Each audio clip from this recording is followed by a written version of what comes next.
It began quietly, 3 weeks before that night. President Traoré was in his office late one evening, reviewing reports on regional security, when his special secretary, Commandant Sawadogo, entered with a concerned expression. "Mr. President," he said in a hushed tone, "there have been strange behaviors among your personal guard." Traoré looked up from his desk, his eyes narrowing. "Strange? Explain." Sawadogo hesitated before continuing. "During night shifts, there's an unusual amount of phone activity. Some of the guards leave the capital on their off days without authorization. They're constantly whispering. Just last night, I saw Captain Ouedraogo in the palace gardens talking to an unfamiliar man, in French." The president's expression shifted from concern to alarm, but his voice remained calm.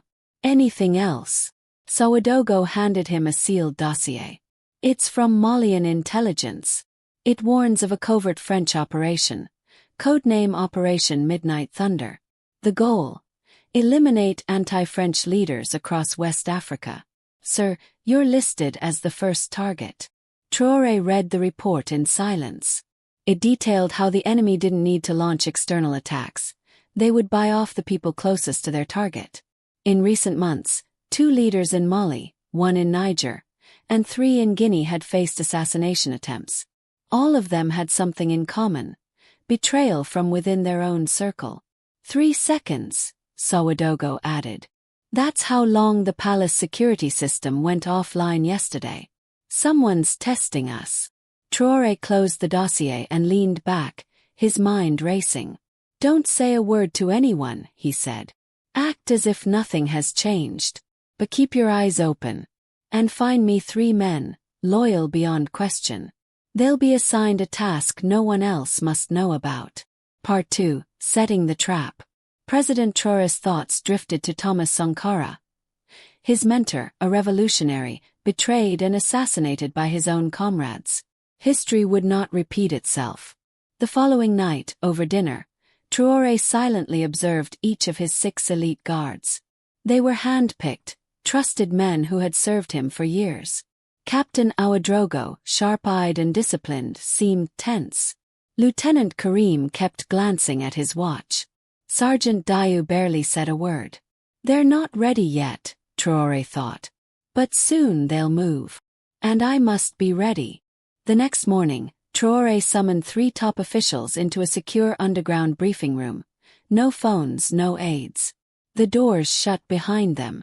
General Bomba, Minister of Defense. Colonel Kafando, Head of Intelligence. Lieutenant Colonel Zongo, Commander of Special Forces. He spoke plainly. "There are traitors in my guard. I have no solid proof, but I know it. We need to act before they do. Arresting them now would reveal our hand. So we will use their own plot against them. Here's what we'll do," he continued. "Tomorrow night we leak a false rumor. I'll be hosting a secret national security meeting in the palace at 2 a.m. No guards are to be informed. Only you 3 will attend. But I won't actually be there. I'll be watching from afar." The men were stunned. "You'll use a double?" asked Lieutenant Colonel Zongo. "Yes," Traoré confirmed. "And we'll fill the palace with hidden cameras. The special forces will be positioned in secret. If they take the bait, we'll catch them red-handed." Part 3, The Longest Night. The day of the operation arrived. Traoré maintained his usual routine. He joked with Captain Ouedraogo, patted Sergeant Diou on the back and remarked, "I'm lucky to have loyal men like you." Captain Ouedraogo smiled awkwardly. "We would die for you, Mr. President." "We'll see," Traoré thought. At 11 p.m., he retired to his bedroom. In reality, he slipped out through a hidden passage leading to the Special Forces command bunker just outside the city. Every corner of the palace was under surveillance. At 1 a.m., the betrayal began to unfold. 4 guards were on duty. 2, supposedly on leave, were spotted near the palace perimeter. Captain Ouedraogo's voice crackled over a private radio channel. "Positions ready. Everyone move at 2 o'clock. The plan is clear. General Bomba leaned toward Traoré in the bunker. "Sir, it's happening. We have confirmation." Traoré, watching through the monitors, said quietly, "Not all are traitors, but most. Let's identify the ringleader." The guards loaded silencers onto their pistols. They whispered final instructions. The president's double lay in bed, under light sedation to mimic sleep. "First, neutralize the ministers," Ouedraogo ordered. "Then we take the president, fast and quiet.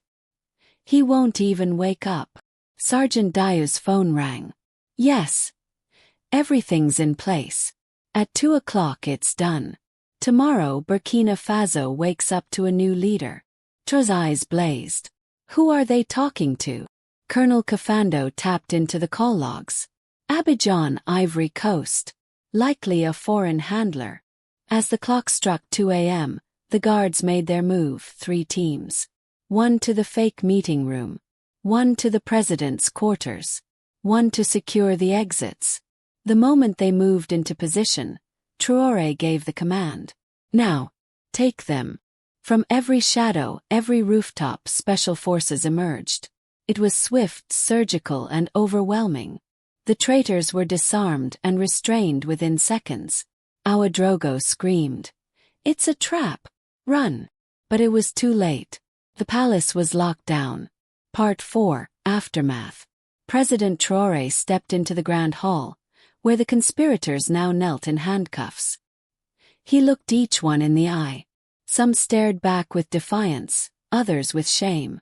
Captain Ouedraogo lowered his head, defeated. "You had your chance," Traoré said. "You chose betrayal. Now face justice."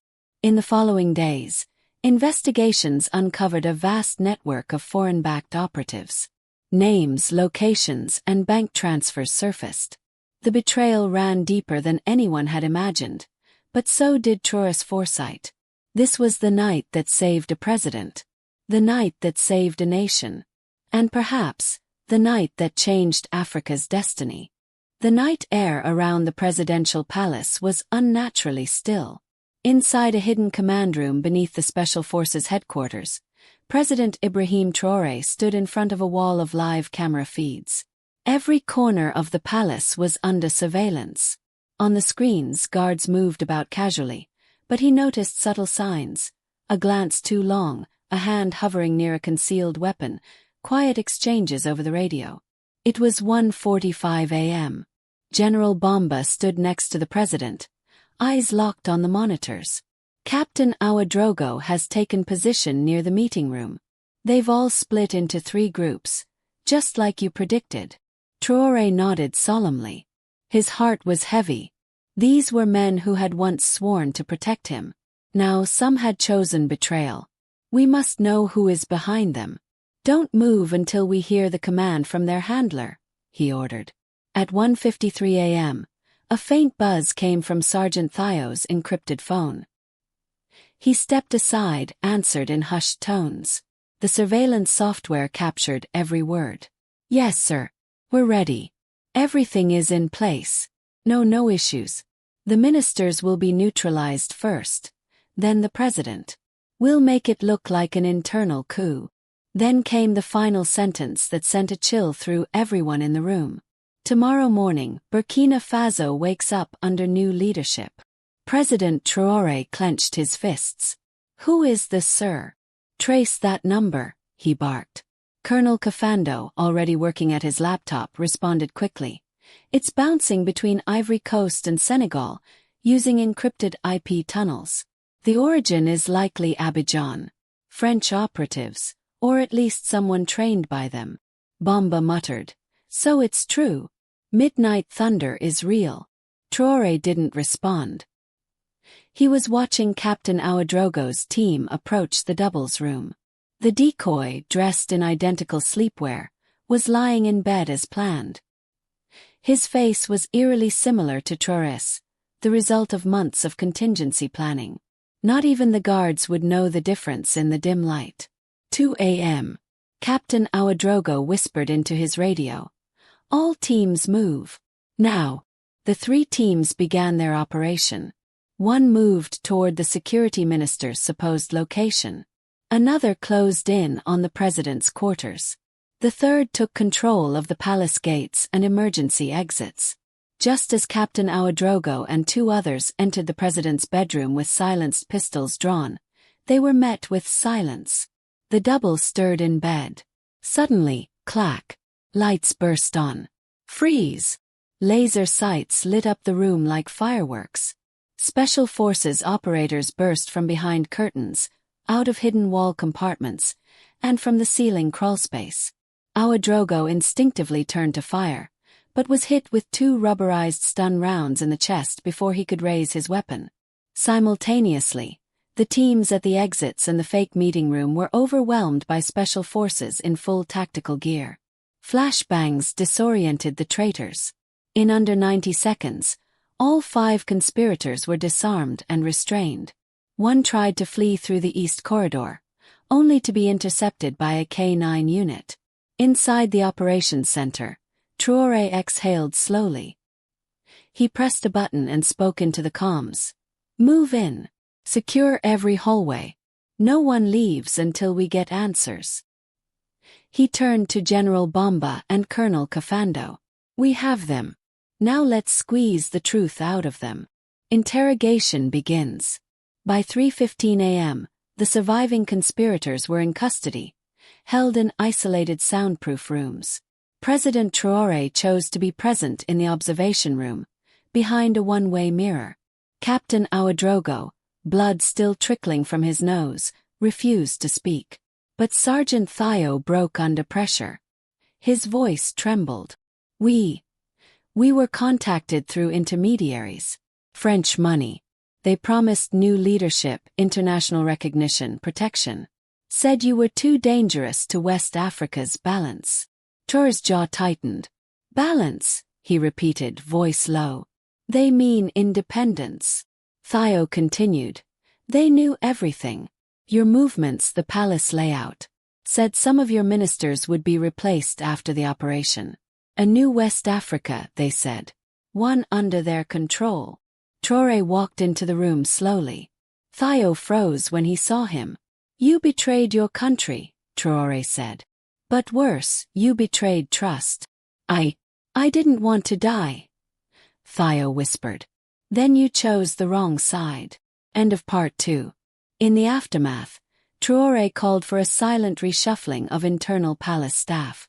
He didn't make the coup attempt public. Not yet. Intelligence teams continued tracing the French network behind Operation Midnight Thunder. Burkina Faso had narrowly escaped collapse from within, but the war for African sovereignty had only just begun.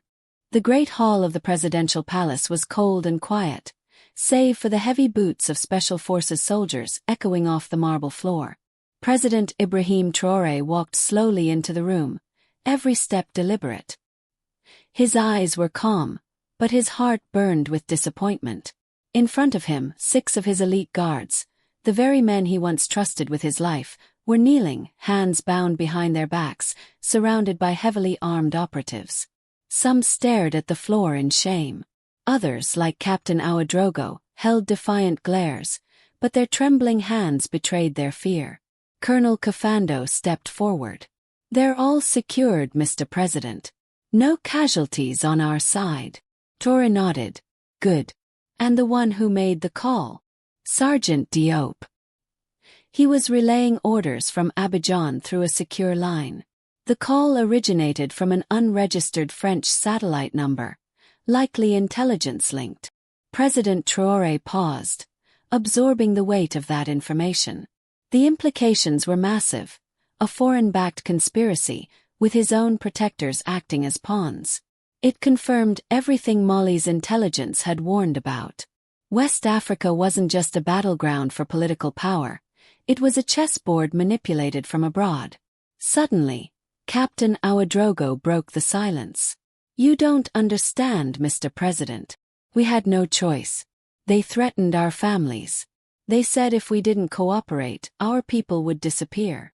Traoré looked at him, his voice steady but cold. "You always have a choice, Captain. You chose to betray your nation." He turned to the others. Some of you did this for money, some for fear. But you forgot who we are. This country, this land, has suffered too much to fall again because of cowards. General Bomba approached. What shall we do with them? Traoré stood silent for a moment, then said, They will be tried under military law. But their story will be told. The people must know what nearly happened tonight. They must see that betrayal doesn't go unpunished, but also that justice is served, not vengeance. He turned to his loyal inner circle. General Bomba, Colonel Kafando, and Lieutenant Colonel Zongo. Send the tapes to our allies in Guinea, Mali, and Niger. Let them know the plot was real. And let them know we uncovered it in time.